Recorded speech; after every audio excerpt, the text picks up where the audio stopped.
Hello, hi, hey. I'm just popping on. It's going to be a short one. It's going to be kind of quick, and I don't think anybody will have time to hop in, even though this is live, because it's early in the morning here in Sweden, and I know from YouTube analytics, the majority of my viewers are in America, which means y'all are sound asleep. All right, but this is the only time I have time to do this today, so I'm doing it now. And I just wanted to talk a little bit about last weekend, which was my very first protest against Scientology. So I have protested for Scientology before outside of psychiatric conventions, for example, when I was in the cadet org and also after I left the Sea Org. But I have never protested against Scientology before. And last Saturday in Copenhagen, I joined the lovely Miriam from Scientology Up North, and Balaj from Elron Hub Cult, and Samuel from the SP Chef, and also two twins, Kasia and Katrina. I hope I got their names correctly. They don't have YouTube channels yet, but I'm sure it's coming. And so basically we were three never-ins and three survivors of Scientology, and we stood outside of the AOSH Copenhagen, which is the advanced organization, St. Hill size Copenhagen, and it's kind of like, or it is the European headquarters of Scientology. And I was so nervous before, so nervous. So let's see, the protest was Saturday. Thursday afternoon, I had a complete panic attack. Friday afternoon on the train on my way, I had so much anxiety. I thought I was going to throw up. I considered getting off the train and trying to go back home, but I didn't. I stuck it up. And the morning of, I was shaking. I was so nervous. But we went and we did it, and I thought it was a good protest. I thought it was great. We were, not taking shit, but we weren't harassing them.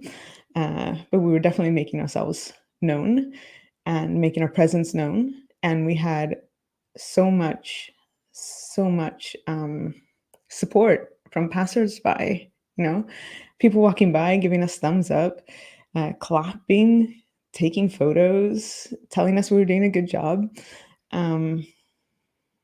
Yeah, even the police, gave us thumbs up several times, which is great. And there were a lot of emotions after as well. I was completely drained after. We kind of went home and we kind of just lounged about for, I think, an hour before we went out and had dinner in town and stuff. And Miriam and Balaj were so kind to show us around Copenhagen and take care of us, me and Samuel, coming from different countries and being second-gen Scientologists, and it being our first protest. So they took such excellent care of us. Yeah, and there were a lot of emotions after. And I've had some weird dreams. So I dream very vividly, and some of you may have heard I've talked about before, having nightmares about Scientology. When I first left the Sea Org, it was usually nightmares about one person in particular, who made my life kind of a living hell when I was in the Sea Org. Her name is Debbie Cook. And after a while, after I'd left, and I kind of just disassociated, and I didn't really have any nightmares for a while. But then when I started, waking up and going through that whole process of deconstructing, I had a lot of nightmares about being back in the Sea Org, or my daughter being in the Sea Org, or other family members that have had no connection to Scientology being trapped in the Sea Org, and me trying to escape, or me trying to help them escape, or trying to convince them to leave with me. A lot of nightmares like that. And now I can say that I wouldn't call them nightmares anymore. I call them stress dreams, because they're kind of stressful, but they're not exactly scary. And after the protest, I haven't dreamt of being trapped again. or any of my family members being trapped, I have dreamt of fighting back. And I mean, my brain does weird things with it, and they're very surreal dreams. But the gist of it, the point of the dreams, is that I was fighting back and I was making it hard for Scientology. And that to me is an amazing step. Sorry. An amazing step for my dreams, like an amazing new direction for my dreams to go, which is quite nice. Yeah, but yeah, a lot of emotions, and it took me a while to, process and stuff.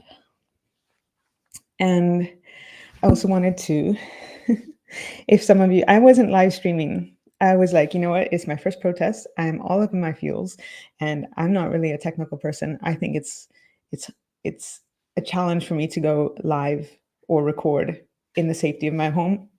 I don't want to be doing this at my first protest. So I wasn't live streaming. But if you were watching the protest on Scientology Up North or Elron Hub Cults or the SP Chef or all three, you may have at one point seen me crying.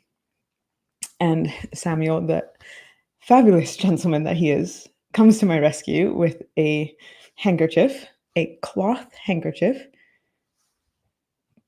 iron folded, it monogrammed.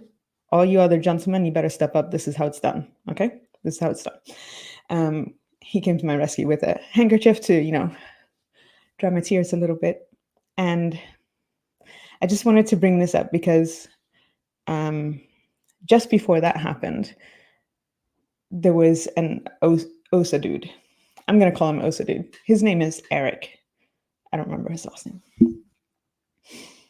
OSA dude comes up and tries to be very intimidating. He got right into my face, and he got into the faces of the twins, Kasia and Katrina, and he did not speak to any of the men, and he completely ignored Miriam. I'm not sure why, but he got right into our faces, and he tried to be very intimidating. And when I watch the stream back, it looks like that is what set off my crying. And I just want to say, hello, Osa. You're not the reason I was crying. That's not what happened. So I'm going to set the record straight. And not that it needs to be set straight. Not that I actually care if you all saw me crying, because I've done that before. And let's face it, AA Ron, he thinks he's the crybaby of SPTV. I'm coming for that title, AA Ron. I'm just kidding. He can have it. I don't care. So just for me, it felt like seconds, but it might have been a couple minutes after the OSA guy was right up in our faces and trying to be intimidating. And he was very antagonistic, and he was trying to get a reaction. And I'm very proud of myself. I was completely calm the whole time. And so were the girls, the twins, the beautiful ladies. And he got no reaction out of us. And then he left very quickly. And then a passerby came by. And first he was about to just walk past us, and then he realized we were protesting against Scientology. So he stopped and he said, wow, you guys are protesting against Scientology, and that's pretty brave. And I think Samuel said, yeah, we were raised in it, and himself, and pointed to me as well. And the man said, wow, how did you guys survive? And I think I kind of laughed it off. I was like, I don't know how we survived. Did we even? I don't know. We did. Anyways, and then he said, like, as he was leaving, he's like, well, now you guys have your freedom. Like, you were raised in that shit and you got out, and now you have your freedom. And that's when I started crying, as I'm doing now. That's when it hit me that Scientology is no longer in control of my life. They can't assign me lower conditions. They can't separate me from my family more than they've already done. They can't separate me from the group and isolate me while I make up the damage or whatever, or get back in line. They can't punish me. They can't tell me what I can and can't do. And that kind of hit me in that moment when he said, "Now you're free. Now you have your freedom." And I do. Um, yeah, that kind of hit me right in that moment. I had just faced this OSA guy who was trying to be very intimidating, and it didn't faze me. And then somebody said, "Now you have your freedom." And I kind of felt like maybe like a cage around my heart kind of just burst open.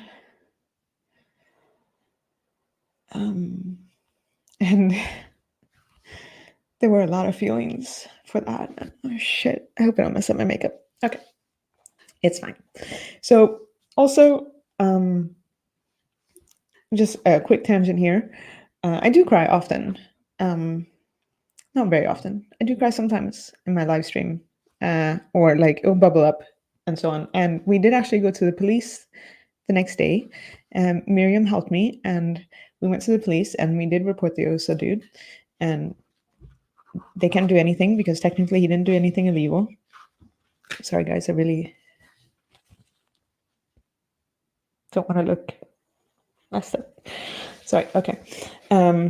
And when I was reporting it to the police, it kind of, the anxiety of the whole day and the stress and all that kind of just bubbled up, and I was crying quite a bit at the police station and just after. But something my therapist is always saying to me is I need to sit with my emotions instead of deflecting them immediately, because growing up in Scientology, you're only allowed a certain range of emotions. And as soon as I feel something else coming on, I have learned through growing up in Scientology to deflect by any means necessary, deflect the emotions. So no other what Scientology would consider negative emotions are allowed. And was so good at just pushing away my emotions, for so long. And now I'm trying to learn to sit with them and to allow them to be and to validate them and to try to hear what they're telling me. And when I get nervous, I try to acknowledge that and I say, yes, I am nervous. And why am I nervous? Well, because this is a potentially dangerous situation and it's fine. My body is trying to protect me. My mind is trying to protect me from a situation that could be potentially dangerous. And going up against Scientology is potentially dangerous. And yeah, so basically, now I try to just let the feeling in. And if I don't hold back and I just let the tears out, I just let the waterworks do their thing. And then I notice that the pressure of the emotions, it simmers down much faster. It lets go much faster and it doesn't take over my life the way my emotions used to. And so that's why you're going to see me cry sometimes. And I don't care. I don't care. But yeah, definitely want to set the record straight for OSA. OSA, are you listening? Wake up. I wasn't crying because of you. I was crying because I have my freedom. You guys did everything in your power to break me. You tried to raise me to be a non-emotional, non-functioning, non-thinking robot. For the first 20 years of my life, that was all I knew. And I left, I got out, and I built an entire life without you. And it's better, and it has freedom. And yeah, you guys will not be abusing people anymore without someone saying something about it. And I'm going to be one of those someones saying something about it. You guys do not get to work in the dark anymore. We are shining a light on your abuses, and we will not be silenced. And you can intimidate us and you can get right in our faces. It's not going to work. Yeah. I think that's all I wanted to say. Let me take a sip of coffee and see if something else pops to mind.